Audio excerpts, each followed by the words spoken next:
పెట్టుకోవచ్చు, దేవుడి దగ్గర పెట్టచ్చు, ఇంకో దగ్గర పెడతారు. డైరెక్టర్ అనేవాడు బ్లాక్ గబ్బర్ సింగ్ స్థాయి సినిమా తీపదన్న పేరు బండ్ల గణేష్ కదా.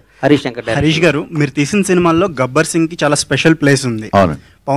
పవన్ గారితో మీ సినిమా కోసం చాలా మంది వెయిట్ చేస్తున్నారు. ఆల్రెడీ ఉస్తాద్ భగత్ సింగ్ టీజర్ అనేది చాలా మంది కిక్ ఇచ్చింది ఫ్యాన్స్ కి. ఇప్పుడు మీ నెక్స్ట్ సినిమా అదే ఇమీడియట్ గా సెట్స్ మీదకి వెళ్ళబోతుందా? మొన్ననే కళ్యాణ్ గారిని కలిసామండి.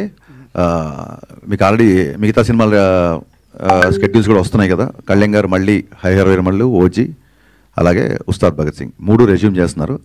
సో నాకు తెలిసి ఇమీడియట్గా షూటింగ్ అదే ఉంటుండొచ్చు. డేట్స్ కన్ఫర్మ్ అయిన తర్వాత నేను మీడియాతో షేర్ చేసుకుంటాను. రీసెంట్ గా మీరు చిరంజీవి గారితో ఒక యాడ్ డైరెక్ట్ చేశారు. మళ్ళీ చిరంజీవి గారితో సినిమా ఏమన్నా అప్పుడు డిస్కషన్ జరిగిందా? ఖచ్చితంగా అండి. చిరంజీవి గారు ఎప్పుడు కలిసినా, నేను ఆయన ఎప్పుడు కలిసినా ఫస్ట్ నేను మాట్లాడేది, సార్ మన కాంబినేషన్ సినిమా అలా ఉండాలి, ఇలా ఉండాలి, ఏం ఆడుకుంటాం. మన యాడ్ కూడా చాలా ఎంటర్టైనింగ్గా వచ్చిన యాడ్, ఆయనకి బాగా నచ్చింది. డబ్బింగ్ చెప్తున్నప్పుడు చాలా అప్రిషియేట్ చేశారు. సో నేను ఒక నేచర్ లా అని నమ్ముతానండి.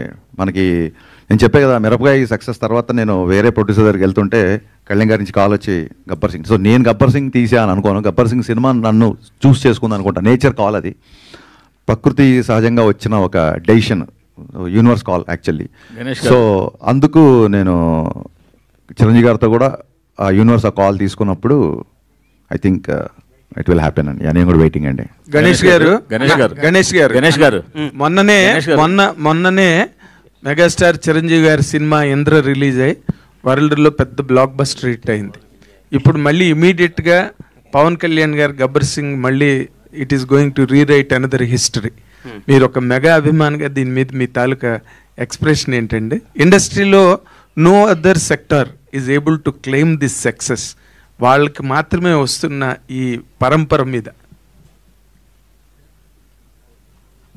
అన్నా నాగేంద్ర అన్న, నేను ప్రేమ ఖైదీలో జూనియర్ ఆర్టిస్ట్గా వేషం వేసినప్పుడు ఆయన పెళ్లి కొడుకు వేషం వేశాడు. అంటే దాదాపు 33 ఏళ్ళు.